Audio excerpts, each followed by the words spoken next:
Start with a fast-paced, high-resolution time-lapse of the Milky Way rising or star trails spinning. The camera is hidden. Epic, dramatic music playing. For decades we've chased the darkness.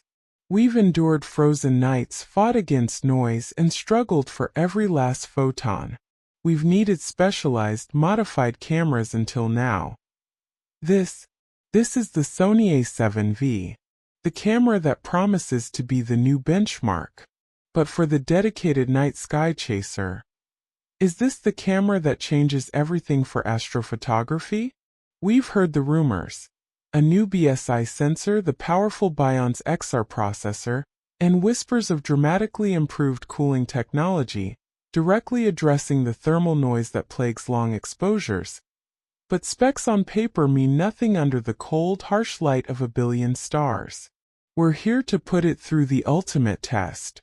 The stakes are high. We're not just looking for a great photo, we're looking for a workflow revolution. Can the A7V deliver? Let's dive into the dark and find out. Let's look at the rumors and confirmed specs that matter most for our niche. The A7V is rumored to feature a brand new 44MP BSI sensor, or 61MP depending on the final leak, which, coupled with the latest Bion's XR processor, hints at exceptional low-light performance and dynamic range, crucial for capturing faint nebulae.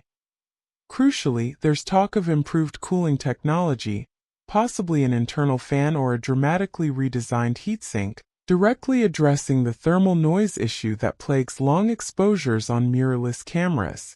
We also see promises of 8-stop IBIS and a significantly improved electronic viewfinder for focusing in the pitch black. But specs on paper mean nothing under the cold, harsh light of a billion stars. We're here to put it through the ultimate test. The stakes are high. We're not just looking for a great photo, we're looking for a workflow revolution. Can the A7V deliver images clean enough to bypass hours of noise reduction?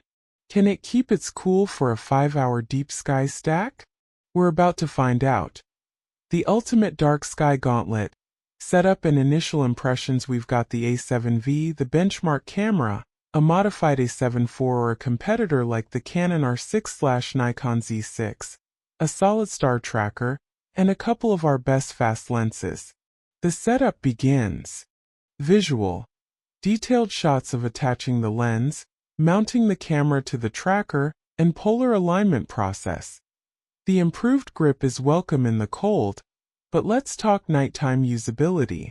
The menu system, inherited from the A7S III/A1 line, is far better than older models, but navigating it with frozen fingers in the dark is still a task.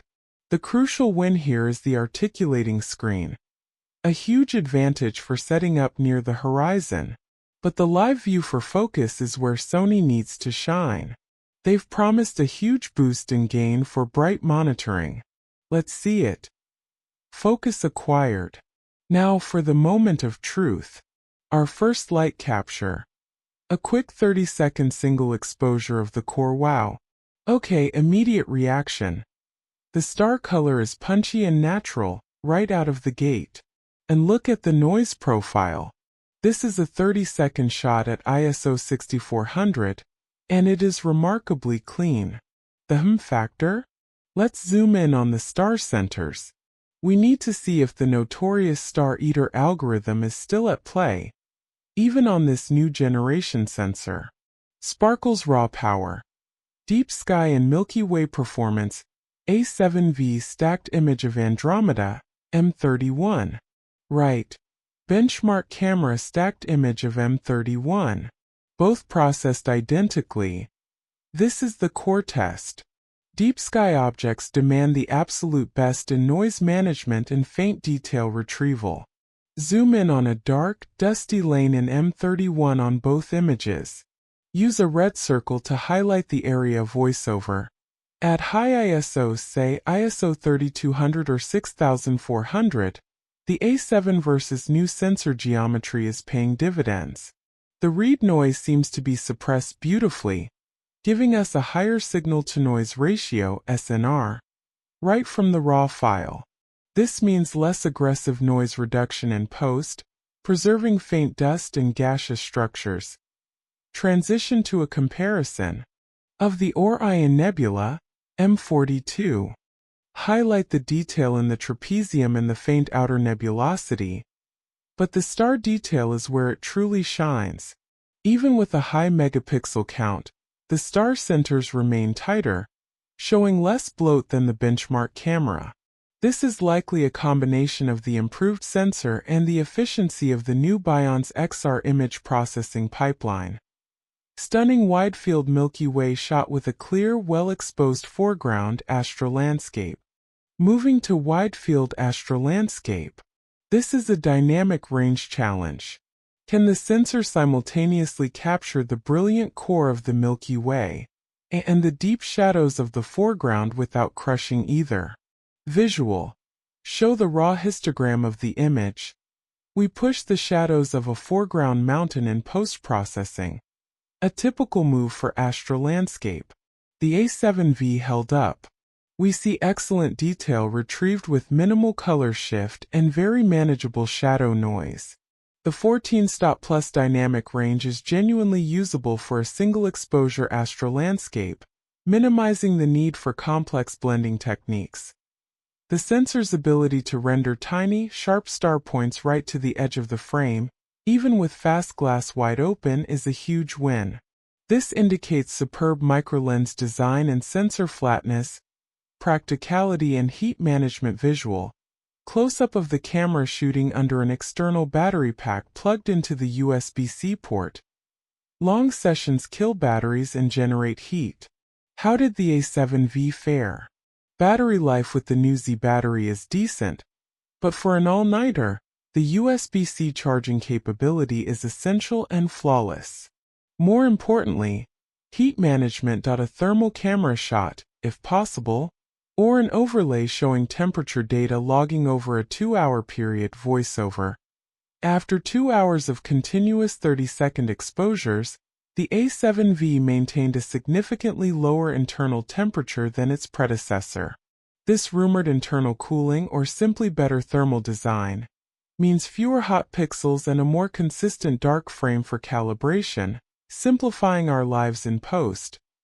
The built-in intervalometer is now fully functional and easy to set up, finally eliminating the need for an external cable release or app, another great quality of life upgrade.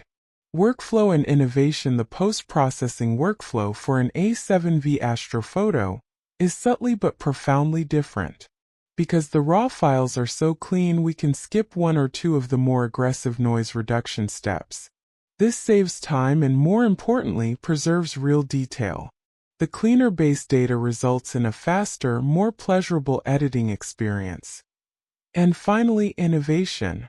The improved live view for focusing is the true game changer here. Being able to quickly achieve critical focus on a faint star with almost no test shots is a massive time saver in the field. This alone elevates the A7 versus usability far beyond an incremental upgrade at SO. Let's summarize the Sony A7V for astrophotography. Pros, cons. Pristine low light noise potential. Star Eater issue. Does the A7V fundamentally shift how astrophotography is done? Is it a game changer? For me, the answer is a resounding yes. But not because of one single feature. It's the combination of near-cooled camera-level thermal performance, a cleaner, higher-resolution sensor, and workflow-simplifying features like the brilliant live view and built-in intervalometer that make the A7V more than just an incremental upgrade. It drastically lowers the barrier for entry for high-quality deep sky and astrolandscape work, allowing us to spend less time fighting noise and more time capturing light. So, what's the final word? Does the A7V fundamentally shift how astrophotography is done? Is it a game changer? For me, the answer is a resounding yes.